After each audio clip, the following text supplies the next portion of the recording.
सुराग ऐसे हैं जो हाथ लगे हैं आपके पास वापस लौटेंगे। तो देखिए किस तरीके से बिहार एक बार फिर से दहल उठा है, क्योंकि विकासशील इंसान पार्टी के अध्यक्ष मुकेश सहनी के पिता जीतन सहनी का मर्डर हुआ है और उनके घर में उनका जो शव था वो क्षत विक्षत कंडीशन में मिला था, जिसके बाद कई सवाल भी खड़े हो रहे हैं। एक रिपोर्ट इसी से जुड़ी आपको दिखाते हैं।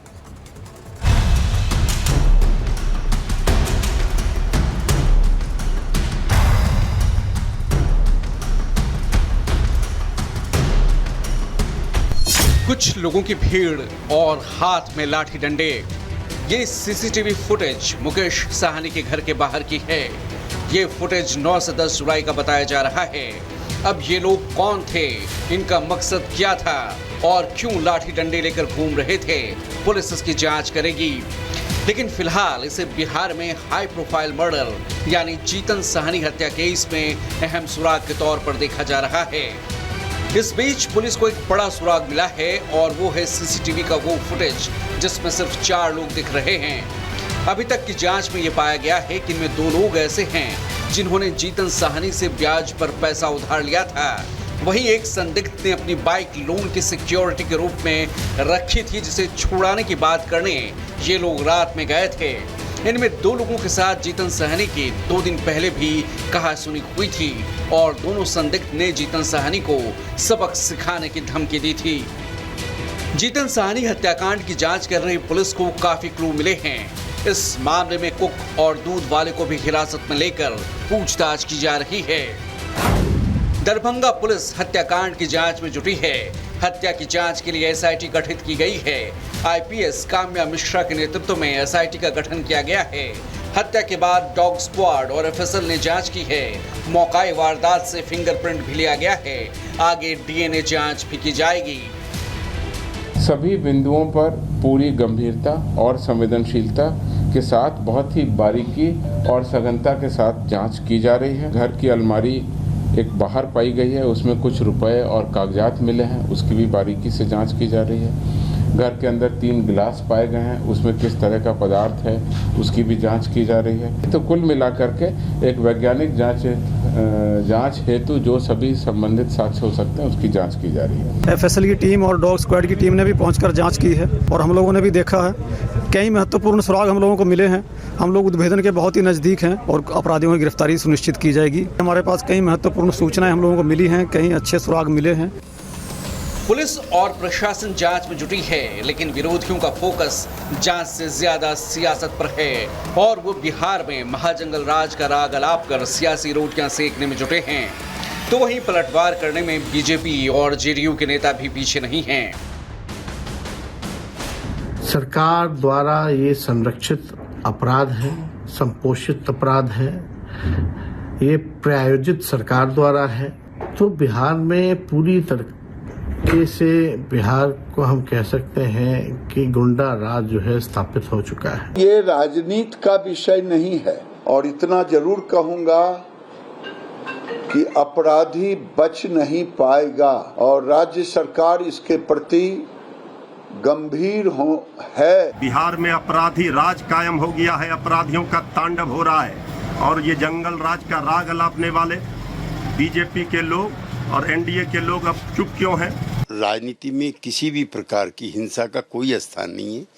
हम आपके चैनल के माध्यम से आश्वस्त करते हैं जो भी अभियुक्त इसमें लिप्त हैं उनको पकड़ा जाएगा, उनके खिलाफ सख्त कार्रवाई की जाएगी। बहरहाल सियासत तो होती रहेगी, लेकिन पुलिस के सामने चुनौती इस वीआईपी मर्डर की गुत्थी को सुलझाना है, क्योंकि घर में ही जिस निर्मम तरीके से हत्या की गई और जिस हालात में शव बरामद किया गया उससे पुलिस भी हैरान परेशान हो गई थी। Bureau report, Republic Bharat.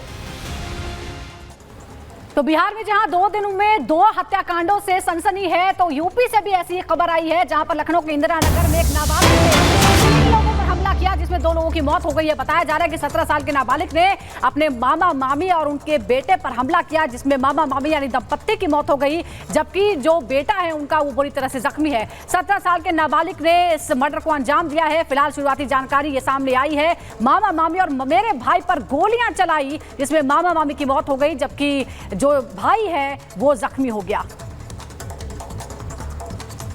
सूचना मिलने पर पुलिस मौके पर पहुंचकर जांच किया तो ये पता चला राजेंद्र सिंह पुत्र राम सुंदर सिंह एवं उनका पत्नी सरोज सिंह और उनका बेटा श्रवण सिंह को गोली लगी थी। तीनों को इलाज हेतु हॉस्पिटल भेजा गया था, जहां पर राजेंद्र सिंह को और सरोज सिंह को broad dead on arrival declare किया गया है। श्रवण सिंह का स्थिति सामान्य है, उनका इलाज चल रहा है। प्रस्तुत घटना में ये सामने आया कि उनका भांजा जो कि 17 साल उम्र है, उनके द्वारा ये घटना कारित की गई है। और चलिए अब अगली खबर आपको बताते हैं। पूजा खेड़कर को लेकर कई विवादित खुलासे हो रहे हैं। पूजा के ऊपर कई गंभीर आरोप लगे हैं। आपको बता दें, आईएएस पूजा खेड़कर की जो ट्रेनिंग है वो रद्द हो चुकी है और उन्हें तत्काल ही वापस एकेडमी में बुलाने के लिए लेटर भी जारी हो चुका है। आखिर क्या कुछ ये पूरा मामला है और आईएएस पूजा खेड़कर की अब आगे मुश्किलें कितनी बढ़ चुकी हैं, ये रिपोर्ट देखिए।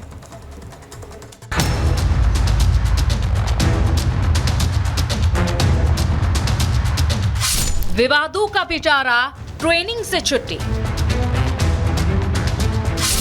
ट्रेनिंग रद्द, नौकरी भी जाएगी। एक्शन शुरू, ड्रामा ऑन। लौट के पूजा मसूरी आई। महाराष्ट्र के पूजा खेड़कर के लिए आईएएस अफसर बनना आखिर क्या था? पावर, पोजीशन या फिर परिवार की हेकड़ी?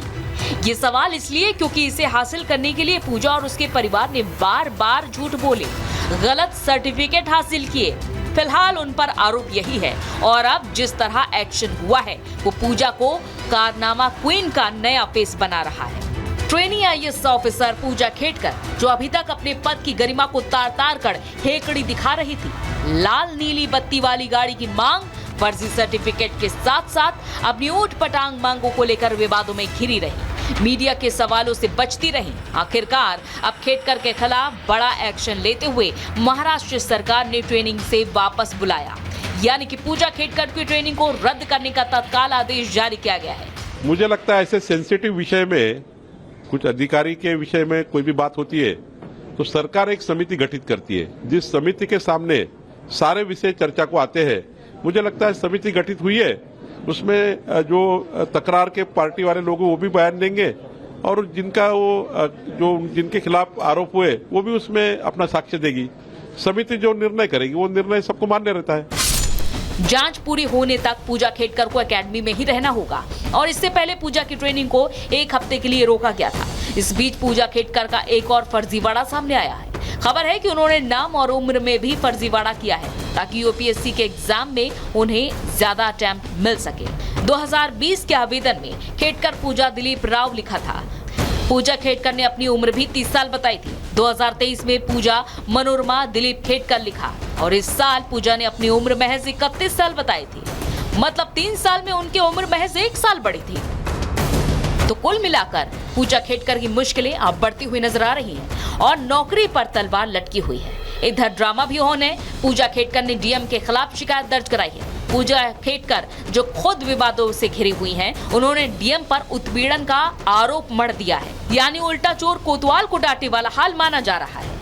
सिर्फ पूजा खेड़कर के कारनामे ही नहीं बल्कि इनके परिवार के भी एक एक कर कारनामे सामने आ रहे हैं। किसानों को धमकाने वाले वीडियो के बाद अब पूजा खेड़कर की मां मनोरमा खेड़कर का एक और वीडियो वायरल हो रहा है और इस वीडियो में वो मेट्रो अधिकारियों और पुलिस से बहस करती नजर आ रही है। वीडियो में मनोरमा खेड़कर पुलिस कर्मियों से तू-तू मैं करती दिख रही है। ये वीडियो 2022 का बताया जा रहा है।